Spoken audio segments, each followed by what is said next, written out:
When I was in school, I did a lot of worksheets over and over and over, a lot of worksheets. It was really important to do. I was getting a grade on them. I was filling them out.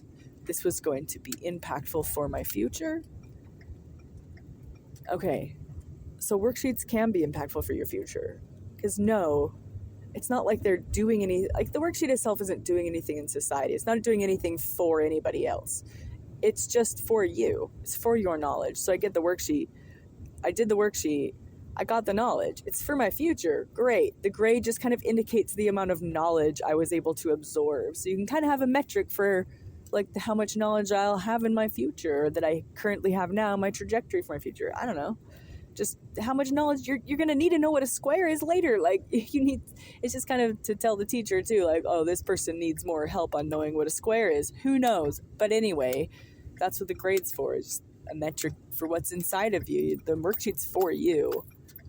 What I'm saying is, I did a lot of worksheets, and I would say 90% of the worksheets I did, literally 90% probably, maybe higher, the worksheets were, I already knew the knowledge. So I was doing them for just pointlessness. And it was apparent that I knew the knowledge. It's something that like a crossword puzzle, that might be fun to do sometimes. But to have to do it, because you're just being kept occupied. You're not really being taught. You're just being kept occupied. I feel like my time would have been better spent on my own playing. Instead of keeping me occupied, maybe I would have preferred to just be playing, like making up my own games and stuff, becoming occupied with myself, with my own projects and interests. Because I had interests back then, a lot of interest. I would have even gone outside and just liked to just play around with the grass, maybe learned basket weaving. I would have loved to learn how to weave. If they just had like some tall grass around I could just mess around with, or whatever it was. Like, I had so many interests outside of school, a lot of crafts and projects and things I would have liked to got into, but I wasn't allowed to because I had to be in my desk doing my crossword puzzles and my worksheets that were important for my future. This is important for your future. You have to do it. And I trusted them and I believed them, and they were lying to me. It wasn't important for my future. It was important to keep me occupied in a way that they didn't feel guilty that I was wasting my time. So they thought that I was just going to be wasting my time with all that playing.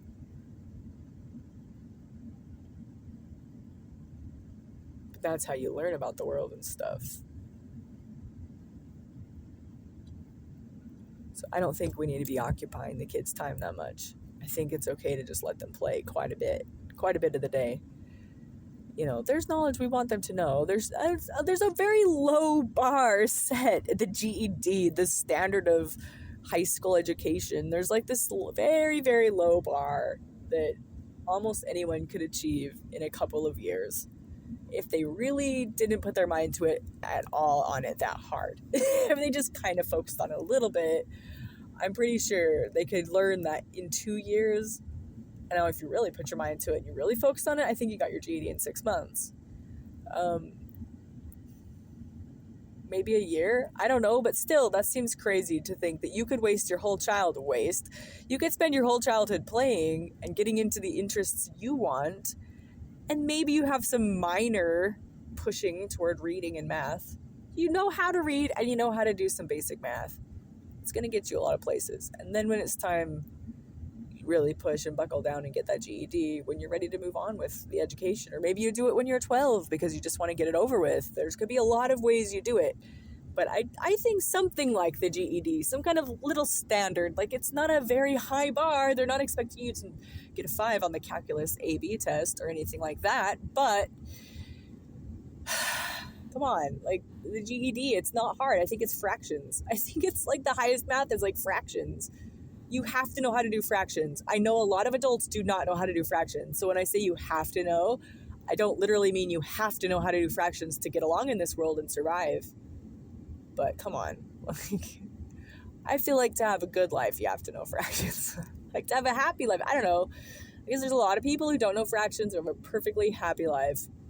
To me, though, I think it's more of like a dopamine seeking life, like just seeking dopamine hit life. That's a fine life, though. If that's the life you want, just be conscious that you're choosing it.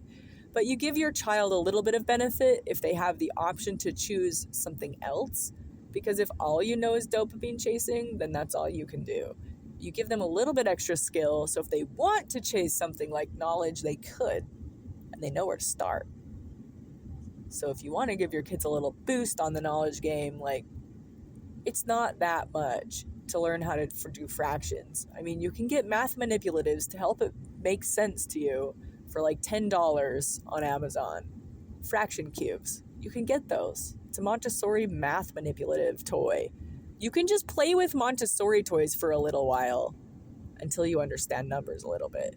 It makes the numbers make more sense. And it gives you a really good idea what a centimeter is, and you can eyeball centimeter stuff really good. Unfortunately, we live in America where nothing is in centimeters, so I don't know why they don't have an inches Montessori situation. I would do that in a second. Like, if I could get the Pythagoras board, but in inches, oh, baby, I would love that. And you don't even have to do it that much bigger. You could just do like a 1/4 inch instead of the centimeter. Just do like a 1/4 inch. That would be helpful. Tell you what. If I could get a big one, though, with inches, that would be also very helpful. Like the square, or the brown stair with the inches instead of centimeters. That would be great. But still, centimeters is cool. It's kind of cool to know centimeters is kind of a ridiculous socialist move, though, just kind of trying to take down the metric system, or like take up the metric system, take down the standard system. It's standard for a reason. It's called standard, because it's standard, which is really like, it makes sense to us.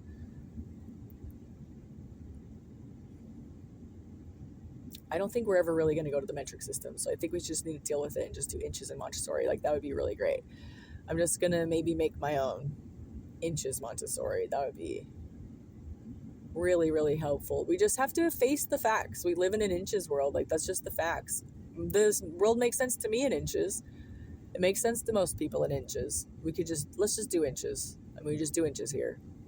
I mean, sorry, we just have the best technology, so everything's in inches. I know that really bothers you, people who do centimeters and meters, but I don't want to do kilograms and centimeters and meters. I don't like to do that in my head. I live in America, I'm going to do pounds and inches. And if I buy Montessori math manipulatives, or if I'm going to do math manipulatives with my kids, maybe it's not Montessori then. Maybe I just do math manipulatives, inches manipulatives. Anyway, inches make sense. But other than that, though, just even the centimeter, but it makes math make sense. Just playing with it makes math make sense. Just play with the dang tools and toys. It's fun. And maybe the Montessori place could open up an adult thing after school, make a little bit of money on the side. I don't know, you could, or maybe just like do it for free because they care about the universe. But we could just let people see these things and be like, oh, that makes sense. That makes sense. That makes sense why that is that way. Math is the description of the structure of the universe, right? It's a description. It's like language. It's like the word, like tree, butterfly. Those are descriptions. You can picture what those are in your head, right? Tree, butterfly. Same thing with the quadratic equation. It's a description of something. I don't even know what, though, because I didn't do that as a kid. I just learned to memorize facts. Memorize, spit out the answer, do the steps. Math is so easy if you just do the steps. I can do all the steps. I understand all the steps. It makes sense. And math also makes sense sometimes to me in real life. But things like the Montessori stuff, it really helps math make sense. More of that math makes sense. So cool. So math manipulatives are cool, and you can buy them on Amazon. And it's worth buying. It's like, oh, would you do this for your kid? Would you spend $100 and like really improve their mind? Like, why wouldn't you? It's cool. You're gonna spend $100 on stupid stuff, likely. Two, you can maybe do both. But if you don't understand fractions, just get fraction cubes, and then it makes sense. It's like, oh, that makes sense. And then the mystery's gone. You don't have to wonder about it anymore. It's not this weird mystery this unsolvable thing that you just hate. And it's so hard. How do I do a half plus a third? It doesn't make sense. It's just like, why do I have to multiply the bottom by 3, 3, 3, and then the top by 2, 2, and then I do like that, and then I multiply it across, and then I put the numbers down, and then like, okay, now there's 6s on the bottom, so there's like 2 6s plus. I don't get it. I don't get what all these numbers mean. I think we've all been there. I understood it right away because I had a math dad at home who sat down and explained it to me. And I had a math brain too. I understand math if I'm taught in a way that makes sense. But I think everyone kind of is. You just need to be taught in a way that makes sense. So anyway, the manipulatives make a lot of sense so easily. I don't think anybody should be taught fractions before manipulatives. Like, they should have access to even the half a cup of sugar or 2 pints fit in a quart. You could do math manipulatives if you just arrange your kitchen differently. Your kitchen could be a math manipulative exercise. Like, for example, instead of cups, I use pints and half pints, quarter pints. And instead of a pitcher, I just got a new gadget. I have a pitcher spout to put on a half-gallon jar. I have half gallons and gallons. So when I talk to my kids, how many half gallons are in a gallon? These are math manipulatives. When I'm like, and all my half pints are different sizes, and my pints, even I have 2 different sizes because I have wide mouth and regular mouth, which is interesting. But it always surprises them the first time they pour the water from jar to jar and see how much fits, see what fits where, see where the half mark is on each jar and stuff. It's just interesting. These are math manipulatives. Just the cups in your kitchen, it could be if you chose to. Not everybody uses jars for cups. I like jars for cups because it saves space. Not only can you use it as a math lesson for your homeschool education, but you can get them all the time at every grocery store. They're always available, and they more or less match. They're all the same size, so the same quantity of liquid, if that matters at some point. You can also use them as measuring cups, because if you need 2 cups, you just fill up your pint, And then it also teaches that for cooking and stuff for the kids. It's like, 2 cups and a pint. So then all these things, all of the conversions are just kind of inherent in your child. They're just always there. And then, so then another math manipulative, I guess I already covered that. So when you're measuring for cooking for you yourself, you don't want to go rifling through for that measuring cup again, but you have a cup because there's cups everywhere all over the counter because your kids do that. And then there's also like cups in the dishwasher, cups in the cupboard. There's cups everywhere. You can just grab a cup, any cup, because all the cups are measuring, right? Because they're all some variation of the other, all variation of the cup, the standard cup. And they're all like obviously the cup and then the half cup. No, the pint. Half pint. That would be the cup. Pint, half pint, quarter pint. Half pint's the cup size. 2 cups in a pint. 4 cups in a quart. How many cups are in the half gallon? How many quarts are in the half gallon? We do that stuff. And it's easy to see when it's just on the shelf all lined up, because I have gallons on the very top, half gallons, pints, quarter pints. Mostly. Quarters. Quarts. Quarter gallon. 4 quarters in a quarter gallon. Or 4 quarts in a gallon.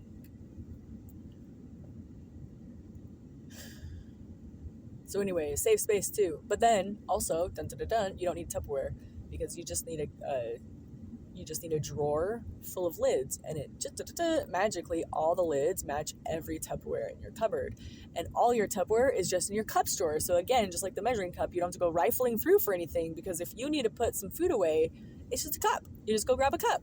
Or if you need a pint, you grab a pint. It's just right there on the shelf in the cups drawer or in the dishwasher or all over the counter where the kids do. So there's cups and pints everywhere. And then all you have to do is grab a lid. Now there are 2 sizes of lid, which is kind of annoying. But you kind of need that because the cup size, the half pint, the wide mouth half pint is a little weird. It's a little awkward for using as cup. Like a drinking glass, the regular mouth half pint is great. And you end up with regular mouth anyway all the time. The wide mouth pints are so nice for like your hand can fit in there for cleaning them and getting all the contents out and stuff. There's not that shoulder. The wide mouth pints are quite nice. So wide mouth's nice to get your hand in for cleaning, but then everybody ends up with regular mouth at some point in their lives. That's just how life goes. So anyway, you just have both sizes of lids, but if you just keep two separate bins, just keep lids and bands separate, lids separate, like it's not that hard to rifle through to see wide mouth or regular mouth. It's really not that hard. You can keep them all in the same bin. That's what I do. Or you can keep them separate if you're ultra organized. Who knows? But it's easy. You have just two sizes. So Tupperware, you always know where your Tupperware is. It's available. And all you have to do is get a lid and then it's done. If you don't even have a lid, if you just have a band, you can put a rubber, or you can just put like a piece of plastic or a piece of tin foil on and then just band it on. If you have nothing, lids or bands, you're out or they're not washed, just use a rubber band and a plastic thing or whatever, piece of tin foil. I don't know. It still works, but the lids and bands make sense. And then it's easy. And it also doubles as its intended use as a canning jar. So then when you're doing your canning, you also could just use those, although you typically need a lot more. So you typically have, well, at least I have quite a few bins of jars also additionally at the storage unit or wherever you keep your extra stuff, your garage or whatever.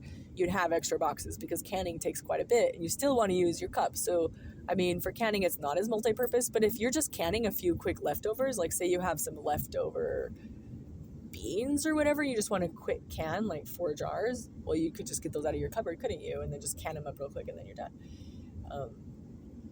So yeah, it makes life a lot simpler to use canning jars as cups in your cupboard.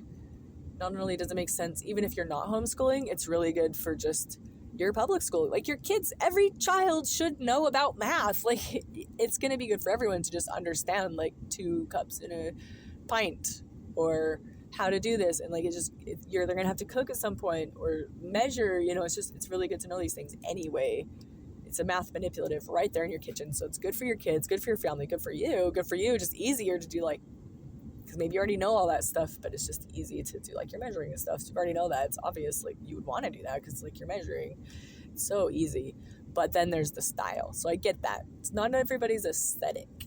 So there's style. It never makes sense to me. I'm very functional. I don't even care about the style of what's so bit. And so that's my style, is the not care about style is a functional style. Eccentric, eclectic. But I get not everybody's like that. And so, of course, that wouldn't work for everybody. But if it does, it's great. It's a great little tip, a little life hack. Candy jars for cups, it's really great. And they break sometimes. You just get another one. You just get more. I mean, it's not as cheap as just using like jam jars. That's a really good cup method if you have like a lot of little kids and they break cups constantly, but you don't want plastic because you care about them.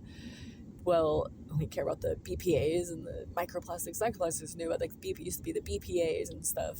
It's BPA is present even in plastic. This says that it's BPA free. I saw a study on that once at college. I was like, oh, that's gross. So try to avoid the plastics and stuff, the silicones, but I mean, it still happens. Plastics just everywhere. You really, just switching to glass cups doesn't take away all the plastic. Like when you drive your car, that hot air is like BPA air. It's getting in you no matter what. You're just kind of soaked in it constantly. So, I mean, your body's pretty tough, pretty cool. Consciousness is holding it all together anyway, so it doesn't really matter what you do. And Jesus said that too. It doesn't really matter what goes into a man, what comes out of his mouth.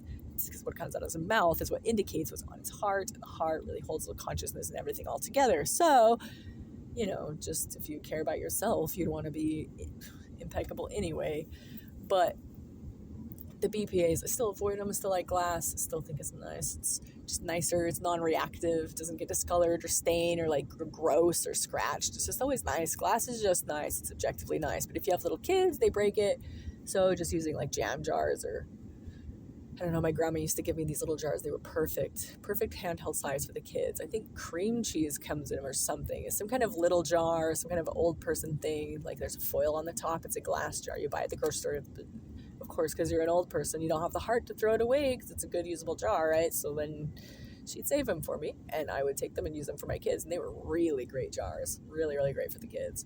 But then I got into the canning jars because then I just wanted to save space in my cupboard, because I like to have canning jars around anyway for the Tupperware, and I didn't want to use the jam jars. I don't have lids. I just like everything. It's nice when everything kind of matches. I don't have to rifle through to find the canning jars. Just we're going to get rid of the jam jars and move on to the canning jars. That was a sad day though, because I did like those jam jars, like the free jars, basically the soups and the sauces or whatever you get, the gravy. That was a good jar.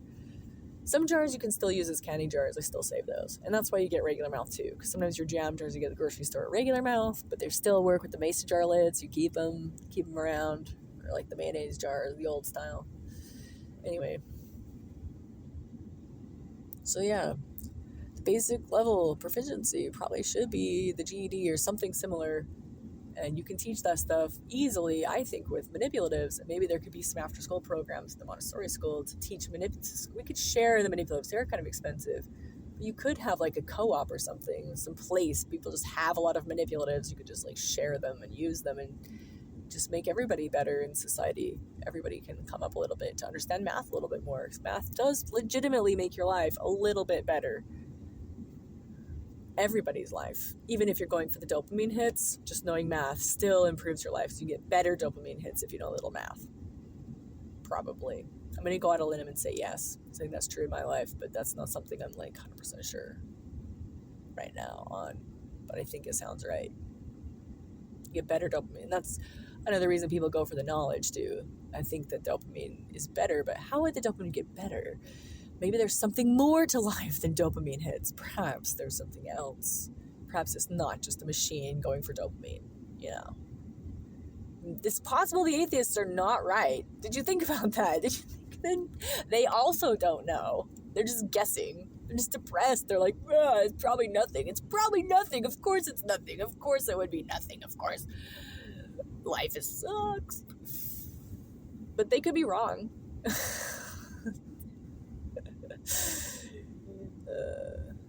It doesn't make logical sense to me that it would be that way.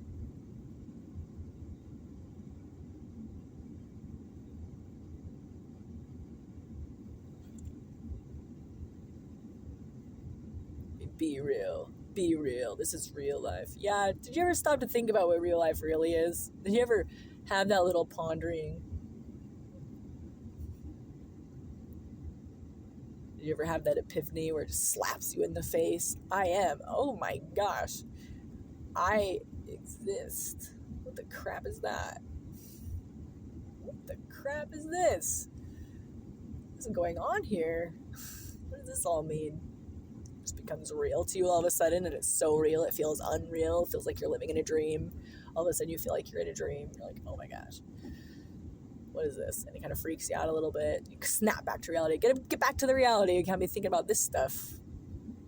That's real wacky. Let's get on the ride and step into the wacky, weird world of the universe. The wacky side of life.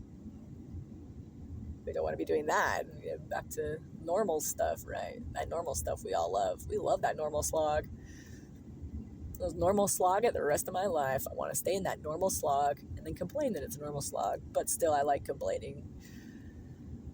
There could be something else. There's other things. Just got to get out of that pit. Got to jump into that wacky side of life. You got to go to the edge of that cliff and take a risk, do the Jesus stuff.